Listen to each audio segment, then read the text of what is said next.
네, 시작해 보겠습니다. 저는 16기부터 스터디를 시작을 하고 있고요. 그래서 이번에도 비트코인과 관련된 자료를 준비한 김용섭이라고 합니다. 네, 오늘은 지갑을 한번 다루어 보려고 하는데요. 사실 최종 목적은, 어, 이 비트키라는 겁니다. 네, 비트키를 향해서 가려고 하는데, 제가 이제, 잘 모르니까 어떻게 하지라고 보니 비트코인 쪽 ORG에 있는 이 비트코인 월렛에 대한 가이드가 좀 있어서 그래서 이것 좀 살펴보고 그리고 그 이전에 알아두면 좋을 단어 같은 것들을 좀 보면서 어, 비트키를 향해 다가가면은 좋겠다라는 생각이 들어서 한번 준비를 해봤습니다. 네, 뭐 이런 데서 참고를 했고요.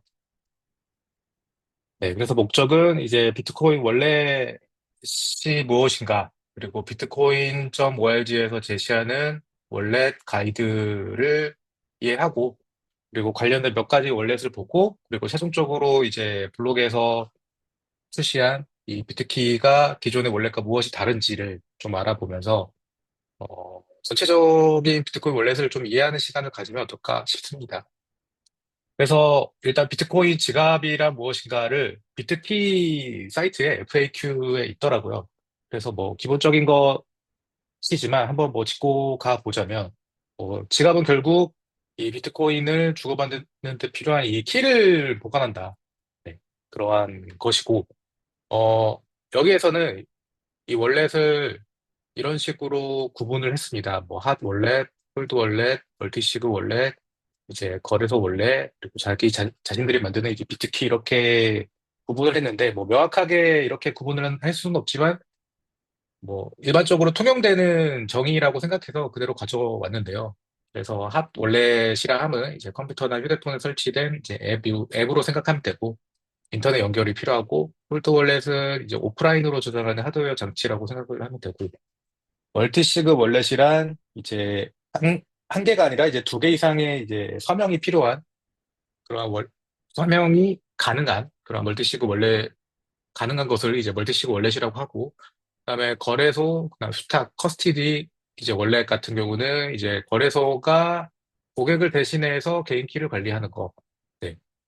그리고 그다음에 이제 자기 자신들이 지금 하고 있는 이 비트키에 대해서 이제 이야기를 하는데요. 어차피 비트키는 나중에 알아볼 테니까 넘어가고. 뭐 월렛을 사용해야 하는 이유는 뭐 당연하겠지만 결국에는 이제 이 통제권이죠. 사실 거래소에 두면 가장 편한 것이고, 어, 사실 저도 거래소에 많이 있는데, 그런데 이제 문제는 거래소가 해킹이 되거나 혹은 폐쇄가 되면 아예 우리는 날려버리니까 이것에 대해서 생각을 했을 때는 어, 이 통제권을 위해서 비트코인 지갑을 알고 적절하게 사용하면 좋겠죠. 그래서 비트코인 지갑은 이제 지갑에 대한 주소가 있고, 그다음에 개인 키가 있고, 그다음에 이런 것들을 이제 저장을 하는 거죠. 그렇게 이제 구성이 되어 있습니다. 그래서 더 나아가기 전에 이제 용어들을 조금 정리를 하고 한번 가려고 합니다. 뒤에 내용에 이러한 것들이 좀 많이 나와서 정리를 해보자면, 첫째는 아까 단어에도 나왔지만 핫 월렛, 뭐 콜드 월렛 이런 게 있는데, 이거는 이제 저희 같은 이제 개발자나 혹은 이제 IT 쪽에 있는 분들에게는 좀 익숙한 단어인데, 이제 뭐 핫, 콜드라는 개념이 있습니다. 그래서 핫은 이제 시스템이 작동하는 와중에, 그리고 콜드는 좀 이제 시스템을 끄고 한다라고 이제 생각을 하시면 되고요.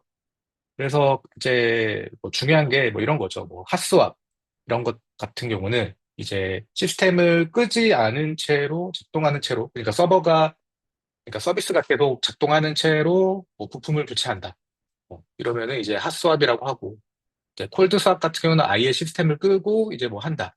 그래서 뭐 핫패칭 같은 경우는 시스템을 뭐 전혀 끄지 않고 지금 작동하고 있는 상태에서 실시간으로 패치 적용하는 걸 이제 핫패칭이라고 하고, 그다음에 이제 뭐 콜드 부팅 같은 경우는 완전히 이제 꺼진 상태에서 이제 다시 켜는 이제 부팅을 이제 콜드 부팅이라고 하고요.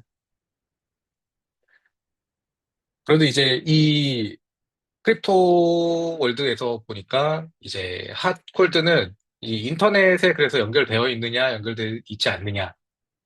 약간 좀 이제 보는 것 같고요. 그러면서 이제 동시에 이제 오프라인, 온라인의 개념이 나오는데 이것도 뭐 인터넷에 연결되어 있는 건데 특히 이제 오프라인 같은 경우는 이제 에어갭트라는 이 단어가 나오는데 이거는 이제 IT 쪽에서 완전히 외부 네트워크와 격리된 네트워크를 에어갭한 네트워크라고 부릅니다. 그리고 스토리지와 월렛이 있는데 스토리지는 단순히 이제 개인 키를 저장한다라고 한다면 월렛은 이 저장한 개인 키 플러스 이제 어떠한 추가적인 인터페이스를 제공하는 거죠. 뭐 이 월렛 자체에서 뭐 암호화폐를 송수신한다든지 뭐 이러한 것들의 개념이 들어간다? 그러면 이제 원래 그냥 단순하게 키를 저장한다? 그러면 이제 뭐 스토리지 이런 식으로 되어 있고 그래서 이제 핫 월렛과 이제 콜드 월렛을 보자면 어 크게 이제 이 두 가지로 나뉘는 것 같아요. 핫 월렛과 콜드 월렛. 그래서 핫 월렛은 인터넷에 연결된 상태에서 쓰는 지갑. 그리고 우리가 이제 대부분이 쓰는 지갑이 여기에 속하겠죠. 그래서 뭐 웹브라우저를 통해서 접근할 수도 있고 모바일로도 접근할 수 있고 데스크탑에서도 접근할 수가 있고요. 그리고 콜드 월렛 같은 경우는 이제 오프라인 상태에서 이제 하는 지갑을 이제 이야기하는 거고 그래서 보통 하드웨어 월렛의 형태를 갖추죠. 그리고 페이퍼 월렛 또한 이 콜드 월렛의 하나라고 볼 수 있죠. 그리고 이제 에어캡트한 컴퓨터 그러니까 인터넷에 아예 연결되지 않은 그런 컴퓨터는 또한 어, 콜드 월렛이라고도 볼 수가 있는 거죠. 네. 그리고 그 다음은 이제 신원 확인 부분인데, 왜 갑자기 신원 확인이 나오느냐? 어, 그거를 이제 이야기하기 전에, 신원 확인이 정확하게 뭔지를 알고 넘어가면 이제 이따가 제가 이제 이야기하는 그 부분에서 좀 이해가 쉬울 것 같아서 준비를 해봤는데요. 신원 확인이라는 건 정말로 신원을 확인을 하는 거죠. 결과적으로는 이제, 내가 진짜 나임을 주장하는 것이고, 그리고 그게 맞는지를 확인하는 게 이제 신원 확인이죠. 그래서 우리의 일상에서는 이러한 신원 확인이 굉장히 많죠. 뭐 회사를 출근할 때 사원증이나 뭐 지문 인식을 한다든지, 뭐 병원을 예약할 때 뭐 주민등록번호로 나를 뭐 확인한다든지, 뭐 온라인 같은 경우는 뭐 로그인을 할 때, 그 아이덴티티가 나인지를 이제 아는 방법으로 뭐 아이디어 패스워드를 뭐 입력을 하고, 그런 것들이 이제 신원 확인인 거죠. 그리고 이러한 것들은 잘 생각해보면 이제 신뢰할 수 있는 제3자가 필요한 상황인 거죠. 그런데 이제 비트코인 네트워크에서는 이제 그러한 것들을 필요 없이 뭐 탈중앙화하겠다라는 거고, 그러한 생각 안에서 최초의 이제 비트코인 네트워크에서는 결국 이 사용하고자 하는 이 비트코인이 내 소유인지를 확인하는 게 필요한 거죠. 이러한 그 디센트럴라이즈드한 상황에서. 즉, 모든 노드에서 똑같이 이거를 확인을 하면 된다. 그럼 여기에서 필요한 것들을 생각을 해보면 사용하고자 하는 이 비트코인이라는 것은 결과적으로는 UTXO라는 개념으로 이제 매핑이 되고, 그다음에 이제 이게 내 소유인지를 알기 위해서는 결국 개인 키라는 것으로 이제 매핑이 됩니다. 그래서 비트코인 네트워크에서 신원 확인은 결국에는 이제 UTXO를 보는 것이고요. 그 UTXO에서 내가 서명을 만들어낼 수 있느냐. 그리고 그 서명은 개인 키를 통해서 만들어질 거고요. 그리고 이 서명을 모든 노드에서 이제 검증이 되면 되는 거죠. 그런 식으로 비트코인 네트워크에서의 신원 확인이 네, 되는 거죠. 그래서 이거는 그냥 제가 간략하게 나타냈는데 기존의 회계 방식과 이제 UTXO를 비교를 해봤는데 이거를 넣는 이유는 UTXO라는 거는 이제 비트코인 네트워크에서 처음 만들어진 개념이다 보니 굉장히 기존에 저희가 가지고 있는 이 회계 방식과 굉장히 좀 차이가 큽니다. 그래서 기존 회계 방식이 이제 계좌 바이 계좌로 이제 그때 상태가 업데이트가 된다면 이제 UTXO에서는 완전히 다른 개념인 거죠. 그래서 저는 보통 이제 주변에서 설명할 때 이제 금덩어리로 생각을 하자. 이 금덩어리가 쪼개지고 다시 합쳐지고. 그래서 내가 가진 금이 총 몇 개 있지?를 셀 때는 만약에 계좌라면 그냥 계좌 하나의 그 상태를 보면 되겠죠. 하지만 이럴 때는 내가 가진 UTXO, 내가 가진 금이 몇 개이지?를 보면 된다. 그리고 이러한 것들이 이제 지갑이 해주는 기본적인 역할 중에 하나가 되는 거고요. 그리고 더 나아가서 이 내가 가진 금이 이제 내 금인지, 즉, 내 소유권에 있는 건지, 혹은 내가 보낸 금이 잘 갔는지도 중요하겠죠. 이러한 것도 이제 지갑이 해주는 역할 중에 하나다라고 볼 수가 있습니다.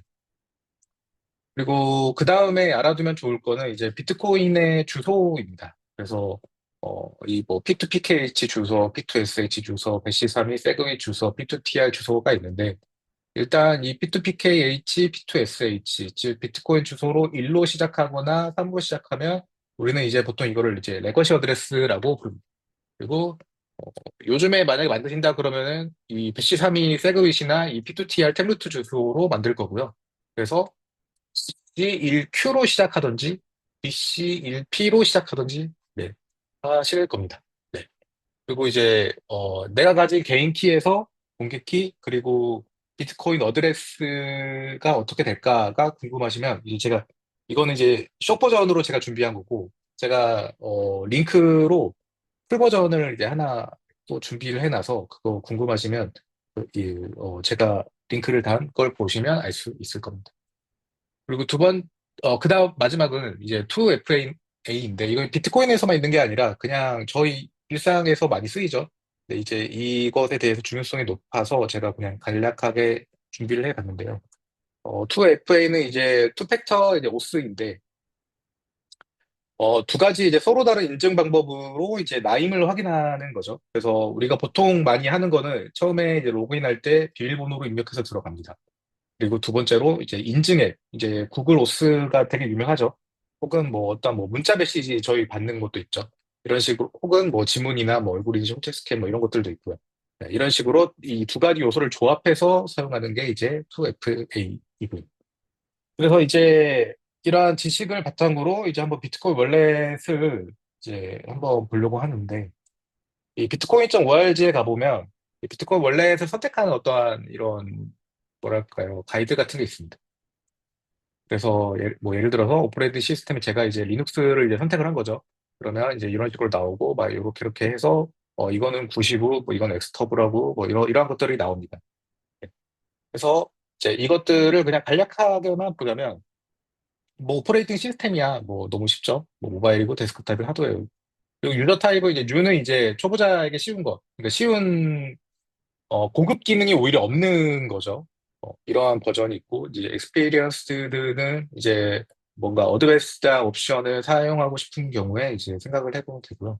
그 다음에 이제 크리테리아와 피처가 있는데, 이제 크리테리아 같은 경우는 이제 뭐 컨트롤이면 내가 얼만큼 디테일하게 비트코인을 컨트롤할 수가 있나. 그래서 이제 어드밴스드 옵션, 그러니까 아까의 그 익스피리언스드랑 이제 그 궤가 같습니다.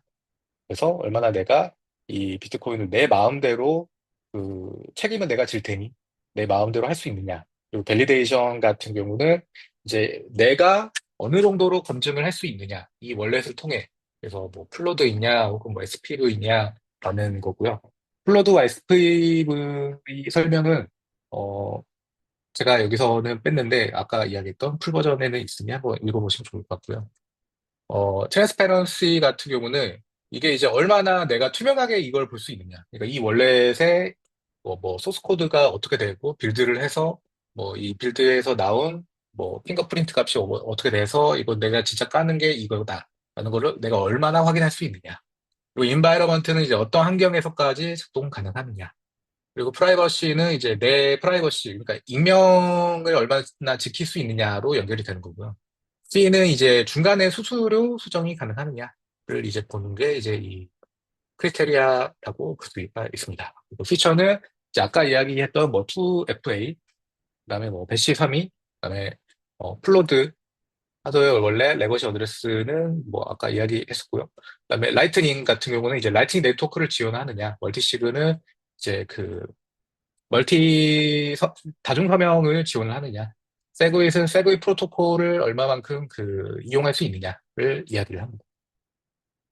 그래서 이제 모바일 월렛을 한번 보면서 한번 설명을 하면 좋을 것 같아서 한번 보자면 저 같은 경우 이제 iOS를 선택을 한 거죠.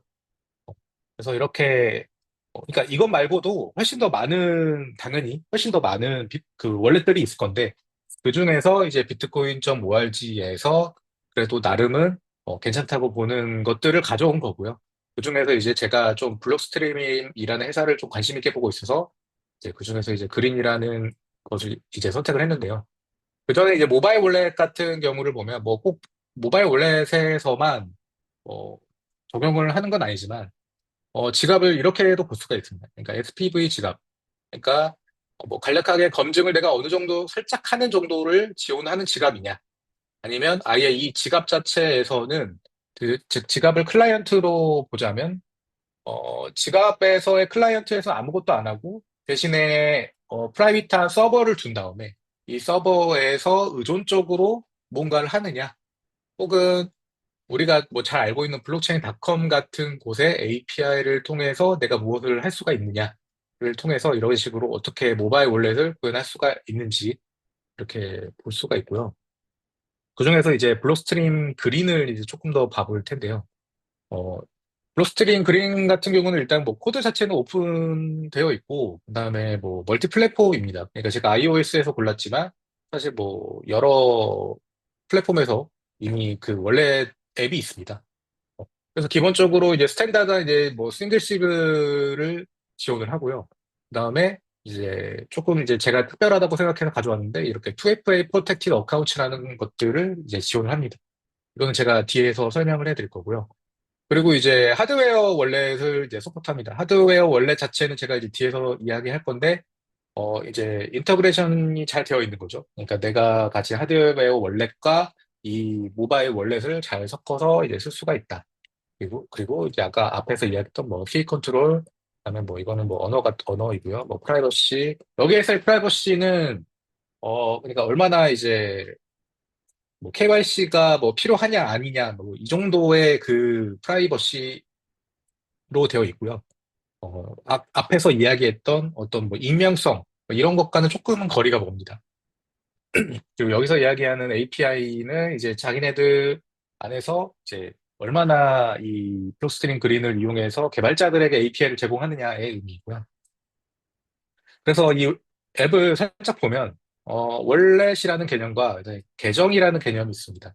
그래서 월렛이라는 것은 이제 전체 이 통틀어 이 하나를 생각하시면 되는데, 그러니까 이 시드를 통해서 어떠한 월렛이 만들어진다라고 생각하시면 되고, 이 월렛 안에서 여러 어카운트를 만든다라고 이제 생각을 하시면 됩니다. 그래서 시드로부터 이제 만들어진 이제 개인 키를 보관하는 개념이 이제 이 지갑이라는 거고, 이 지갑에서 뭔가 별도의 공개 키를 만들어서 뭐 생성하고 관리하고 하는 그런 게 이제 어카운트다라고 이제 생각을 하시면 됩니다. 그래서 이거는 이제 실제로 제가 쓰는 앱에서 이제 가져온 건데 이제 새로운 어카운트 만들 때 이렇게 이런 식으로 뭐 스탠다드, 뭐 레거시 세그위, 2FA 프로텍티드, 2오브3 이거는 이제 제가 이제 뒤에서 설명할 건데 어 기본적으로 그래서 이렇게 여러 종류의 타입을 만들 수가 있는데 이렇게 보시면 뭐 싱글 시그 그리고 멀티 시그라고 되어 있습니다. 네. 그래서 이 부분을 보자면 크게는 스탠다드한 것과 그다음에 이제 멀티시그 이렇게 두 개를 나뉘어서 그린을 제공을 하고 있는데요. 스탠다드는 결국 이 계정에서 펀지를 이제 소비하기 위해서 이제 핀을 입력하든지 이런 식으로 내가 한 번만 입력하면 되는 거죠. 즉, 한 개의 이제 서명만을 이제 원하는 거죠. 거기에 비해서 이제 2FA는 이제 딱 보시면 아시겠지만 뭔가 두 가지의 팩터로 나를 인증을 하겠구나. 그리고 그걸 통해서 음, 이 자금을 소비하겠구나라는 거를 알 수가 있으실 건데요. 그래서 뭐 아직은 약간 감이 안 오실 수 있겠지만 스탠다드는 당연히 제가 한번 이렇게 인증을 하면 되는 거니까 굉장히 사용하기가 편하겠죠. 대신에 그만큼의 이제 위험도는 올라갈 거고요. FFA는 그만큼 사실 불편한 점도 있습니다. 대신에 이제 덜 위험하다는 게 있겠죠. 그래서 이 2FA라고 되어 있는데, 이 그린 앱에서 지원하는 2FA 메소드는 뭐 아까 그 초반에 이야기했듯이 뭐 여러 가지 방법이 있는데, 그중에서 이렇게 한 네 가지 정도를 이제 제공을 하고 있더라고요. 뭐 이메일로 하는 방법, SMS로 하는 방법, 뭐 전화가 오는 방법, 오스앱을 하는 방법. 이거는 이제 뭐, 우리가 보통 로그인 하게 되면, 보통 하는 그 방법이라고 생각하시면 되고, 그러면 이제 2FA 프로텍티드 어카운트 타입을 보면, 2 오브 2가 있고, 2 오브 3가 있거든요. 이제 이 부분이 조금 특이해 보여서 제가 가져온 거였는데, 2 오브 2는 제가 이걸 만들면 무조건 이제, 어, 이 두 가지의 서명을 받아야 됩니다. 그래서 첫 번째는 디바이스, 그리고 두 번째는 이제 그린 서버에서 받아오는 거죠. 그러니까 그린 서버가 뭐 이메일을 보내고 아니면은 뭐 문자를 보내고 뭐 이런 거죠. 그래서 그거를 인증이 되었을 때만 얘를 이제 쓸 수가 있는 게 투 오브 투. 그리고 투 오브 쓰리 같은 경우는 이제 뭐 예를 들어서 제가 어, 이 중에 이제 뭐 2FA 방법을 잃어버릴 수도 있잖아요. 그런 경우를 대비해서 뭐 페이퍼로 백업을 해서 하나를 더 만드는 거죠. 그래서 이 세 가지 중에 두 개가 들어오면 이제 오케이라는 게 이제 이 방식, 투 오브 쓰리 방식입니다. 네. 그래서 이런 식으로 그린에서는 제공을 하고 있다. 그런데, 뭐 보면 아시겠지만, 이렇게 그린 서버를 따로 둔다라고 한다는 것 자체가, 약간은 원래 그 비트코인에 주장하는 이 디센트럴라이제이션과 같이 갈 수 있는가라고 보면 이제 그 부분이 이제 현실에서 풀어야 될 아마 문제이겠죠. 이렇게 이제 모바일 월렛 중에 이제 그린을 알아봤고요. 그 다음에 이제 하드웨어 월렛을 제가 알아보려고 하는데, 그중에서 그냥 몇 가지, 세 가지, 이게 세 가지 타입을 한번 가져와 봤습니다. 일단 막 이렇게 하드웨어 월렛을 선택을 하면은 일단 기본적으로 이제 익스피리언스드 유저 타입이 찍히는데 그냥 그만큼 이거를 사용한다는 것 자체가 그냥 쓰기는 사실은 어렵다라는 것을 저는 의미한다고 생각을 하고, 근데 뭐 많이 어렵지는 않고 개념만 이해하면 될 것 같은데요. 그래서 기본적으로 이 하드웨어 월렛은 크게 뭐 하드웨어 소프트웨어라고 볼 수가 있습니다. 그래서 이 하드웨어 월렛 안에는 어쨌든 가장 중요한 건 이 프라이빗 키를 내가 저장을 한다라는 거고요. 그리고 이 하드웨어 월렛만으로 무언가가 되는 건 아니다. 반드시 이 하드웨어 월렛과 같이 가는 컴패니어 앱이라는 게 각각 항상 존재를 합니다. 그래서 이 컴패니어 앱이 반드시 있어야 어, 결과적으로 이제 이 비트코인 네트워크와 이제 연결이 되는 거죠, 유저가. 그래서 하드웨어와 소프트웨어가 있어야 된다. 그래서 하드웨어 같은 경우는 이제 보면 알아두면 좋을 거는 이제 뭐 CQ 엘리먼트라는 이제 뭐 보안 칩이 있고요. 그리고 이제 마이크로 컨트롤러라는 게 있고, 디스플레이라는 게 있고. 근데 사실 뭐 저는 그렇게까지 이게 중요한지는 잘 모르겠지만 이런 게 있고, 소프트웨어 측면에서는 이제 펌웨어라고 이제 하드웨어 내부에 들어가는 이제 소프트웨어가 있고요. 이건 이제 이쪽 영역에 있죠. 그리고 이제 전용 데스크탑 모바일 어플리케이션 같이 이제 이 컴패니언 앱에 들어가는 게 이제 이 전용 데스크탑 모바일 애플리케이션이라고 보시면 되고, 그래서 뭐 레저의 라이브, 트레저의 스위트 같은 소프트웨어가 있고요. 그런데 이제 반드시 이게 예를 들어서 레저다. 제가 레저를 써요. 그런데 이 꼭 컴패니언 앱이 레저 라이브를 써야 되느냐? 꼭 그건 아니다. 이것과 이제 아까 뭐 그린 같은 것을 쓸 수도 있고요. 음. 이제 그것에서는 이제 이 하드웨어 월렛이 얼마나 지원을 잘하느냐에 따라서 이 소프트웨어를 개발하는 사람들이 이 하드웨어 월렛을 지원을 할 수가 있겠죠. 그래서 일단 제가 처음에 이거를 봤을 때 좀 어려웠던 것 중에 하나가 이제 이런 거였습니다. 이거 오프라인 사이너라는 개념이 있고 하드웨어 월렛이 있는데 뭐 두 개가 뭐가 다르지라고 보니까 최초의 하드웨어 지갑은 사실상 이제 이것만 있는 거죠. 오프라인 사이너의 기능만 있었던 거고. 그러니까 개인 키를 가지고 있고 이제 특별한 순간에 이제 개인 키가 거래에 서명하는 그 기능만 있는 것이고. 그래서 사용자 인터페이스나 이제 추가 보안 기능이 제한적이라면 좀 더 이제 하드웨어 지갑, 아까 이야기했던 하드웨어 원래 같은 경우는 이제 이런 더 어떤 인터페이스적으로 더 기능적으로 나은 편의성을 주는 것, 그리고 보안을 강화하는 것, 뭐 핀코드를 입력한다든지 패스프레이즈를 입력한다든지 이런 것만으로도 사실 보안은 강화될 수가 있겠죠. 그렇게 해서 이렇게 두 개가 구분이 되고요. 어, 그래서 대표적으로 보자면 이제 폴드카드라는 게 있더라고요. 이거는 되게 옛날에 나온 걸로 알고 있는데, 이렇게 이제 이 기기 안에 이 아이고,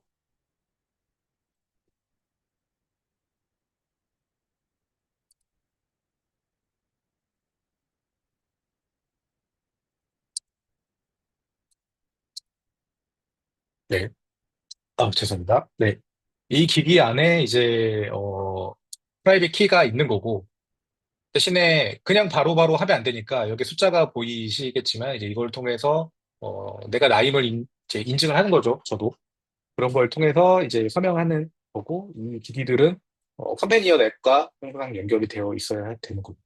대신에 이제 보시면 아시겠지만, 이제 오른쪽에 있는 거는 이제 우리 돈으로 따지면 20만 원짜리, 왼쪽에 있는 거는 28만 원짜리인데, 어, 확실히 보면은 이제 기능 같은 것들이 이제 뭐 얘는 풀 키보드고, 뭐 LCD가 뭐 더 크고, 그다음에 뭐 이런저런 것들이 많죠. 그리고 기능이 더 붙으면 비싸진다. 하지만 어쨌든 기본적인 기능은 프라이빗 키를 스토어하는 게 가장 기본적인 기능이다. 라는 것을 어, 네, 알면 될 것 같습니다. 그리고 그 다음에 이제 레저인데요. 레저 나노 S라는 건데 이제 이렇게 생긴 A입니다.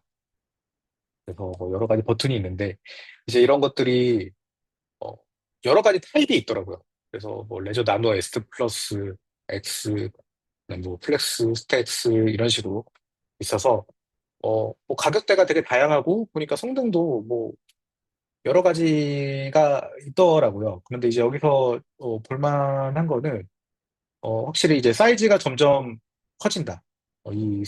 이 스크린 자체가 커진다. 그리고 NFC를 지원하는 것.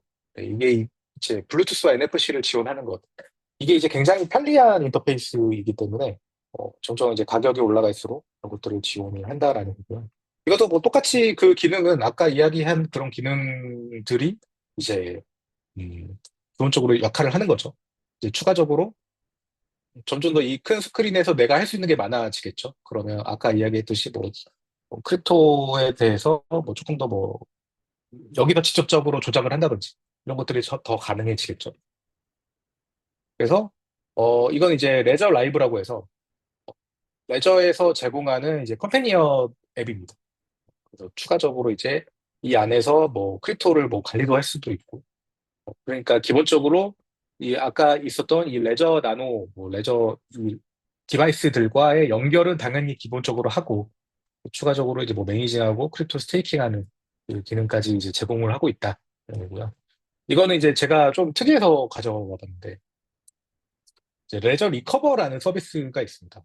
그러니까 이게 뭐냐면 아이디베이스의 키 리커버리 서비스인데요. 이 무슨 이야기냐면 제가 만약에 어떤 이 그 시크릿 프레이즈를 제가 까먹었어요. 그러면 그냥 이 레저 리커버리를 얘를 이제 구독하고 있으면 얘를 이제 복구를 해 주는 거죠. 그리고 이러한 서비스를 레저가 코인 커버라는 곳과 이제 연계해서 하는 이제 그 서비스더라고요. 어, 그래서 음, 이거는 이 서비스는 정말 잘 모르겠더라고요. 왜냐면은 완전히 제3자에게 나에게 이 모든 것을 맡긴다의 측면인데, 결국 비밀번호, 그러니까 애플에 보면 패스워드라는 앱이 있는데, 결국 비밀번호를 애플한테 우리가 맡기는 거잖아요. 그러니까 신뢰할 수 있는 애플에게 내 비밀번호를 맡기는 거죠. 그런데 이제 계속 그것에 대한 이야기는 나오죠. 이거가 과연 괜찮을까? 혹은 정말 얘네들이 안 털릴 수 있니? 라는 것에 있는데, 어, 이 코인 커버라고 하는, 뭐, B2B 서비스에는 유명할지 모르겠는데, 어쨌든 이런 곳에서 과연 막힐 수 있느냐, 이런 거는 잘 모르겠는데, 어쨌든 이런 서비스를 하고 있어서, 특히나 이거를 구독 서비스로 제공하고 있는 게 신기해서, 네, 한번 가져와 봤고요. 그 다음에 이제 마지막으로 이제 블록스트림 제이드라는 게 있습니다. 블록스트림이라는 회사에서 낸 이제 그 하드웨어 디바이스고요. 어, 얘는 이제 한화로 이제 9만 원밖에 안 하더라고요. 그래서 되게 싸네 라는 생각이 들었고 이제 특별하게 이제 뭐 QR코드를 이제 읽을 수도 있고 뱉을 수도 있는 그러한 뭐 환경이더라고요.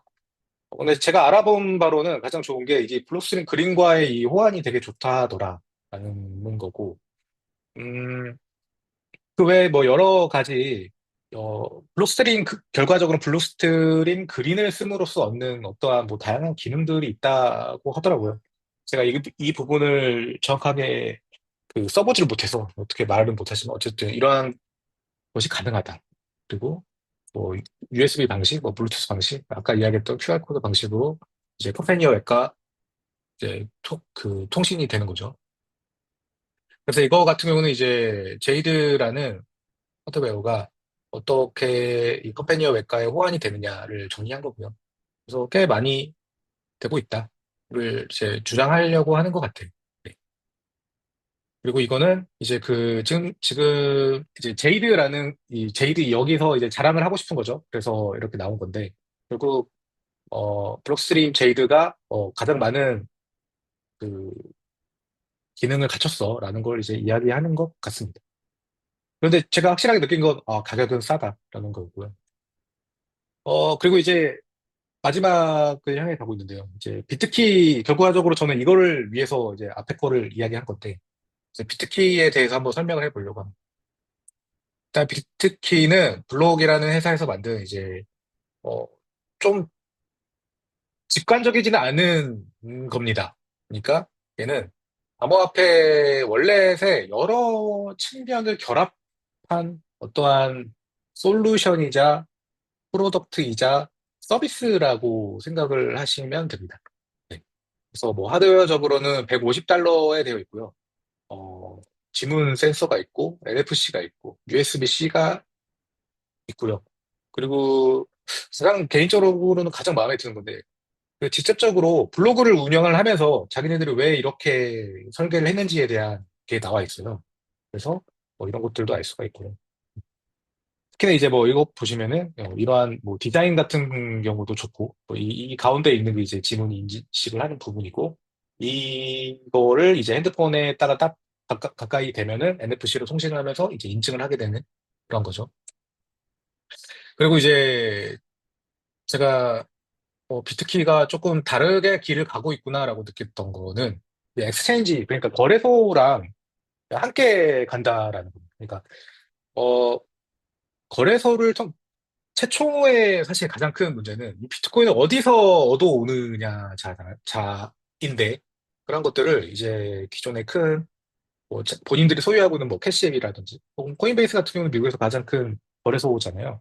이런 곳이라든지 이런 것들과 연계를 해서 어, 이런 비트코인을 구매를 제공을 하고 있다라는 게 저는 이렇게도 할 수가 있구나라는 생각이 들어서 했고요. 이제 여기가 이제 가장 큰 특징인데 어 일단 비트키는 이제 2 오브 3 멀티 시그니처 지갑입니다.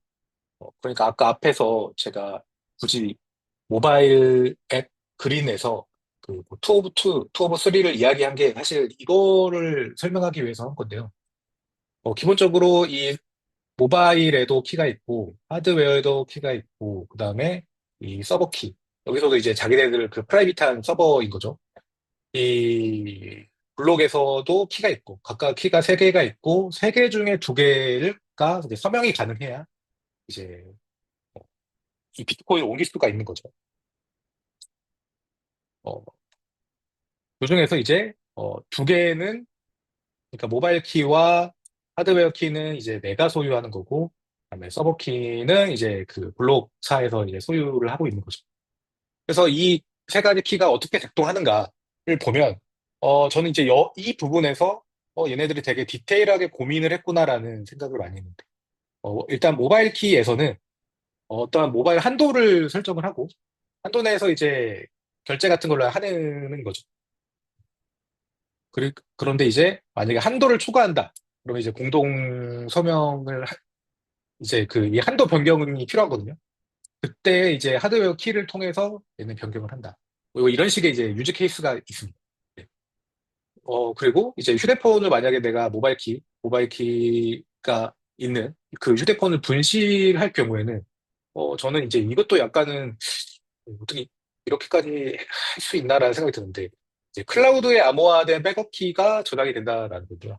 그러니까 이 모바일 키를 그냥 그 뭐 애플 아이클라우드라든지 혹은 뭐 구글의 어떤 뭐 클라우드라든지 그런 곳에 그냥 백업 키로 저장을 한다라는 거죠. 그건 아마 키가 세 개이기 때문에 이런 식으로 한 것 같아요. 그러니까 편리는 하죠. 근데 이제 또 아까 앞에서 이야기했던 이 비트코인의 디센트럴라이제이션을 생각하면 정말 그래도 되나라는 생각을 하는 거죠. 그리고 이제 여기서는 이제 하드웨어 하프에 설정된 이제 한도를 초과하는 결제는 그러니까 한도를 초과하는 결제는 이제 하드웨어가 반드시 들어가야 된다라는 거고요. 그러면은 이제 뭐 한도 내에서의 결제는 이제 사실 서버키에서 바로 이제 결제가 가능한 겁니다. 네. 그래서 만약에 내가 한도를 10만 원으로 잡았다라고 하면은 이 10만 원 안에서는 모바일 키로 사실상 키 하나로 가는 거다라고 생각을 하시면 되고요. 대신에 이제 한도보다 큰 걸 한다? 그러면 이제 하드웨어 키까지 필요한 거죠. 그렇게 해서 이제 투가 되는 거고, 그냥 한도 안에서는 모바일 키와 서버 키를 통해서 이 두 개의 키가 되는 거고. 네. 그리고 이제 이 하드웨어 키를 통해서 이제 모바일 키 복구도 이제 가능하게 하는 거고요. 그리고 요거 조금 특이한데 신뢰할 수 있는 연락처라는 개념이 나옵니다. 그러니까 리커버리 할 때 신뢰할 수 있는 연락처가 있으면 무언가 복구하는데 이 도움을 주는 시도를 합니다. 네. 그래서 얘네들 한번 이제 이것만 이제 보시면 될 것 같은데.